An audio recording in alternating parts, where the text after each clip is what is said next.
మీ car EMI కట్టలేకపోతున్నారా? మీ car EMI మేము కడతాం. ఈ నెంబర్కి కాల్ చేయండి.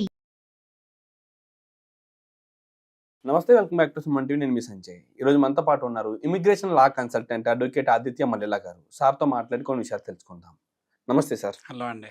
సార్, ట్రంప్ 2.20 వల్ల అమెరికాలో F1 వీసాపై చదువుకునే స్టూడెంట్స్కి బెనిఫిట్స్ ఏంటంటారు? అక్కడ తీసుకొచ్చిన కొత్త రైట్స్ వల్ల వీళ్ళకి ఏ బెనిఫిట్స్ ఉన్నాయంటారు?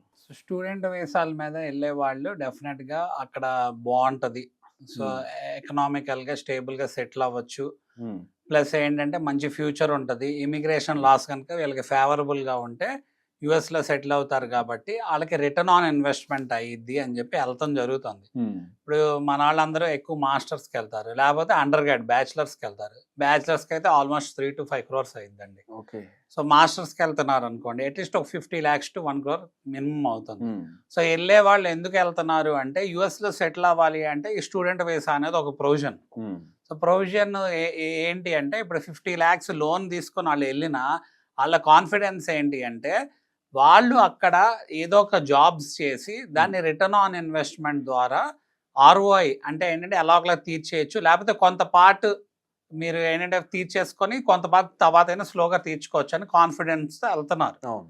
బట్ వెళ్ళే వాళ్ళకి వచ్చే మేజర్ కన్స్ట్రెయిన్ ఏంటి అంటే స్టూడెంట్ వీసా ఫేజ్ నుంచి వాళ్ళు వర్క్ ఫేజ్ కన్వర్ట్ అవ్వాలి కదా, వాళ్ళు జాబ్ చేయాలి అంటే.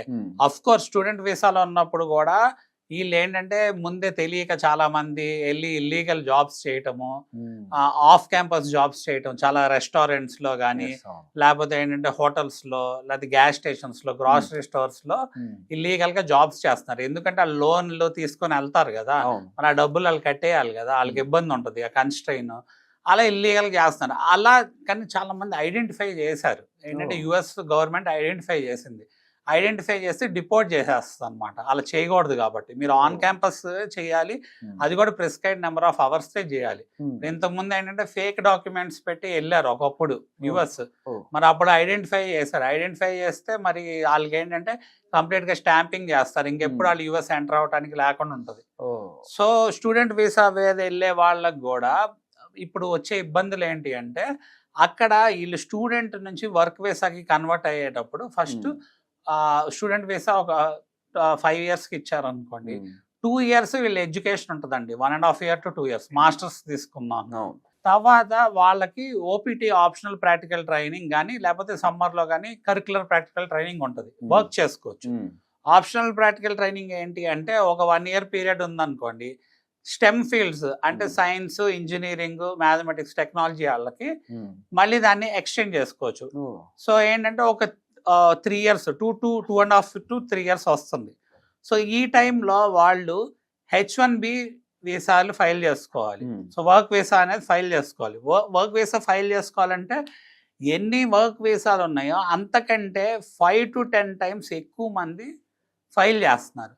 మనం రీసెంట్గా న్యూస్ చూస్తే సో దాని మీద H1B కూడా రెగ్గింగ్ చేస్తున్నారు. ఎందుకంటే 70% H1B మీద అంటే స్కిల్ దీని మీద వచ్చే వాళ్ళు కూడా ఇండియన్సే అని చెప్పి 70-75% పీపుల్ రెగ్గింగ్ చేస్తున్నారు. సో రెగ్గింగ్ అంటే ఏంటి, మన వాళ్ళు అక్కడికి వెళ్ళే వాళ్ళు ఏదో ఒక సాఫ్ట్వేర్ కన్సల్టెంట్ ఆల్రెడీ సెటిల్ అయిపోయిన వాళ్ళు ఉంటారు కదా యుఎస్లో, వాళ్ళు హెల్ప్ చేస్తారు, ఆ కన్సల్టెన్సీస్ హెల్ప్ చేస్తాయి, మనకి పేరోల్ రన్ చేస్తాయి, లేకపోతే మనం బెంచ్ మీద ఉంటే ఏదో ప్రాజెక్ట్ చూపిస్తుంది, లేకపోతే ఎలాగోలాగా ఆ కంపెనీస్ కంపెనీ యొక్క సిస్టర్ కన్సర్న్స్ బేస్ చేసుకొని H1Bకి ఒకవేళ ఒక 4-5 కంపెనీస్ ద్వారా ఒకేసారి ఫైల్ చేశారు, ప్రాబబిలిటీ టు గెట్ H1B అనేది పెరిగిద్ది అని చెప్పి ఆలోచించారు.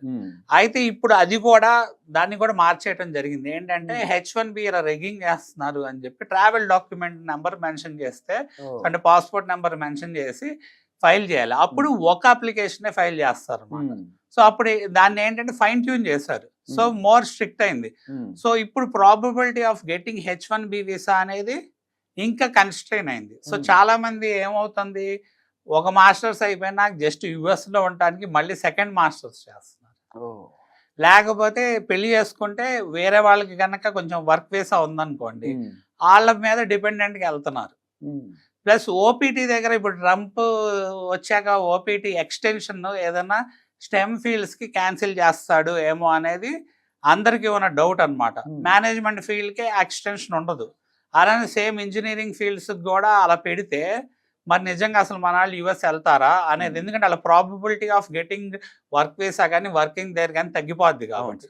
సో ఎంప్లాయర్ అనేవాడు ఎప్పుడు మన H1B అనేది లాటరీలో పిక్ అవ్వాలి. నెక్స్ట్ ఎంప్లాయర్ మనకి స్పాన్సర్ చేయాలి. స్పాన్సర్ చేస్తే వీళ్ళు అక్కడ వర్క్ పర్మిట్ వచ్చి సస్టైన్ అయ్యే సిచ్యువేషన్ ఉంటుంది. ఓకే.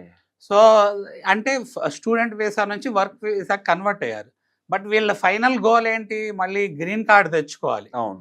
గ్రీన్ కార్డ్ తెచ్చుకోవాలి అంటే మళ్ళీ వాళ్ళకు ఉన్న ఇబ్బంది ఏంటి, అసలు ఈ ప్రాసెస్ అంతా వీళ్ళకి వర్క్ వీసాలు స్పాన్సర్ చేసి ఎంప్లాయర్ తర్వాత మళ్ళీ అదే ఎంప్లాయర్ గ్రీన్ కార్డ్ స్పాన్సర్ చేయాలనుకోండి, వీళ్ళకి ఉండే కన్స్ట్రెయిన్ ఏంటి అంటే ఒక 5 to 7 years టైం పట్టింది ఇదంతా ప్రాసెస్ అండర్గో అవటానికి. మరి గ్రీన్ కార్డ్ అప్లై చేయడానికి 5 to 7 years పడితే అసలు గ్రీన్ కార్డ్ రావటానికి 100 years పైన పడుతుంది. సో మనం ఆల్రెడీ ఈ టాపిక్ మాట్లాడుకున్నాం, చాలా వీడియోస్ యూట్యూబ్లో చేసాం మనం. అవును సార్.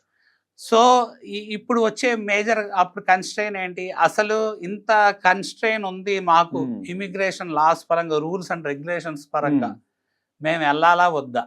ఎగ్జాక్ట్లీ డౌట్ ఖచ్చితంగా వస్తుంది సార్. ఇన్ని 7 సంవత్సరాలు ఎంత కష్టపడి గ్రీన్ కార్డ్ అప్లై చేయడానికి వస్తే గ్రీన్ కార్డ్ అప్లై చేసినా సరే రావడానికి ఇంత టైం పడుతుంది. అవును.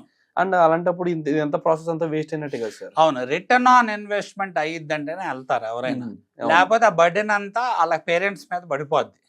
సో చాలా సార్లు ఏంటి అంటే ఇక్కడ నుంచి పేరెంట్స్ లోన్ తీసుకొని పంపేయటము, లేకపోతే ఇక్కడ వాళ్ళ ఎడ్యుకేషన్ కోసం ఇక్కడ ప్రాపర్టీస్ ని లిక్విడేట్ చేసి పంపేయటం కూడా జరిగింది. అవును సార్. అవును. ప్లస్ మనం EB-5 వీసాలో చెప్పుకున్నాం, ఏం చెప్పుకున్నాము, సో EB-5 వీసా అనేది చాలా మంది ఇప్పుడు ఆప్ట్ చేయడానికి చూస్తున్నారు. ఎందుకు ఆప్ట్ చేయడానికి చూస్తున్నారు, ఇంత కన్స్ట్రెంట్స్ ఉన్నప్పుడు EB-5 వీసా రూట్ చూస్ చేసుకుంటే వాళ్ళకి ఇమీడియట్ గా గ్రీన్ కార్డ్ వస్తుంది అనేది కూడా మనం మాట్లాడుకున్నాం.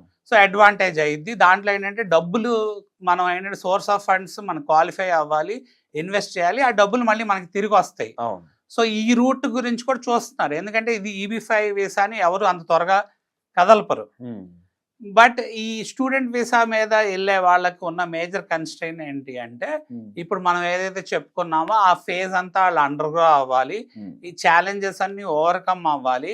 నెక్స్ట్ ఎవరైతే నాకు నిజంగా టాలెంట్ ఉంది, సో స్కిల్డ్ ఆక్యుపెంట్ గా గుర్తిస్తే మీకు వర్క్ వీసా మీద దాని యొక్క డిస్క్రిప్షన్ పరంగా మీకు మెరిట్ బేస్డ్ మీద మీరు మెరిట్ పరంగా క్వాలిఫై అవుతారు, మీకు టాలెంట్ ఉంది స్కిల్డ్ అనేది ప్రూవ్ చేసుకుంటేనే మీరు అక్కడ సస్టైన్ అయ్యే సిచ్యువేషన్ ఉంటుంది అనమాట స్టూడెంట్స్ పరంగా. సో కన్సల్టెంట్స్ కూడా అందుకే ఏంటంటే మన ఎడ్యుకేషన్ కన్సల్టెంట్స్ కూడా అప్రోప్రియేట్ గా ఆప్ట్ చేసుకోవాలి. వెళ్ళే యూనివర్సిటీ కూడా మంచి యూనివర్సిటీకి వెళ్ళాలి. ఇంతకుముందు లాగా ఏంటంటే ఏదో ఒక యూనివర్సిటీకి వెళ్ళిపోతే అక్కడ సెటిల్ అయిపోతాం అనుకుంటాం అనేది కుదరదు. టాప్ యూనివర్సిటీస్కి వెళ్ళినప్పుడు అక్కడ ఉండే సిలబస్ కూడా చాలా టఫ్ గా ఉంటది. మన పర్ఫార్మెన్స్ మనం ఏంటంటే పెర్ఫార్మ్ చేసి పాస్ అవ్వాలి. సో ఇక్కడలాగా ఏంటంటే ఎక్కడ పడితే అక్కడ కాపీ కట్టి రాయటం అలా కుదరదు. సో ఎందుకు అంటే అది చాలా ఇంపార్టెంట్. ప్లస్ వాళ్ళకి ఏంటంటే వీక్లీ టెస్ట్స్ ఉంటాయి, ఆ బర్డెన్ అంతా వాళ్ళు ఓవర్కమ్ అవ్వాలి. సో ఎప్పుడైతే టాప్ యూనివర్సిటీకి వెళ్తున్నారో స్టూడెంట్స్, దాని ఒక కరికులం కూడా అలానే టాప్ లెవెల్లో ఉంటుంది, అక్కడ వచ్చే ఆపర్చునిటీస్ కూడా టాప్ లెవెల్లో ఉంటుంది. సో ఆ పర్టికులర్ ఎడ్యుకేషనల్ ఇన్స్టిట్యూట్ నుంచి వీళ్ళు ఎప్పుడైతే గ్రాడ్యుయేట్ కానీ అండర్ గ్రాడ్యుయేట్ కానీ అయ్యారో దాన్ని బేస్ చేసుకొని వాళ్ళ ఆపర్చునిటీస్కి ఎక్కువ ఎక్స్పోజర్ అయ్యే సిచ్యువేషన్ ఉంటుంది. అలానే వీళ్ళకి క్యాంపస్ ఫెయిర్స్ కూడా ఉంటాయి అన్నమాట అక్కడ. సో దాంట్లో కూడా వీళ్ళు క్వాలిఫై అవ్వచ్చు. సో బట్ క్వాలిఫై అయినప్పుడు వీళ్ళకి వీసా అంటే ఈ వీసా స్పాన్సర్ చేసేది వీళ్ళు కీ రోల్ ప్లేయర్ అవుతారు. వీళ్ళకి టాలెంట్ ఉంది అనుకుంటేనే ఆ కంపెనీస్ ఎప్పుడు వాళ్ళకి వీసా స్పాన్సర్ చేస్తాయి. లేకపోతే ఈ వీసాస్ డాక్యుమెంటేషన్ ఇదంతా వాళ్ళకి ఎక్స్ట్రా ఎఫర్ట్ ఏది ఆ కంపెనీస్ అవి ఊరికే స్పాన్సర్ చేయమన్నమాట. సో ఇది ప్రాసెస్ అనమాట స్టూడెంట్స్ కొన్న ప్రాసెస్. సెటిల్ అవ్వాలని చెప్పేసి కొంచెం ఖర్చు పెట్టానా సరే బెటర్ యూనివర్సిటీకి వెళ్తున్నారు, అక్కడికి వెళ్ళి సంథింగ్ మీరు అన్నట్టుగా ఇల్లీగల్ గా జాబ్స్ అనేది చేస్తున్నారు. అండ్ కానీ అక్కడ ఇప్పుడు ఈ స్ట్రిక్ట్ పొజిషన్ లో చూసుకుంటే ఇవన్నీ కాని పనులు. ఒకసారి వాళ్ళ వీసా కానీ క్యాన్సిల్ అయితే మళ్ళీ అమెరికా వైపు చూసే పరిస్థితి కూడా కనిపించిన పరిస్థితి. అవును. And exactly sir, thank you very much sir. Thank you అండి.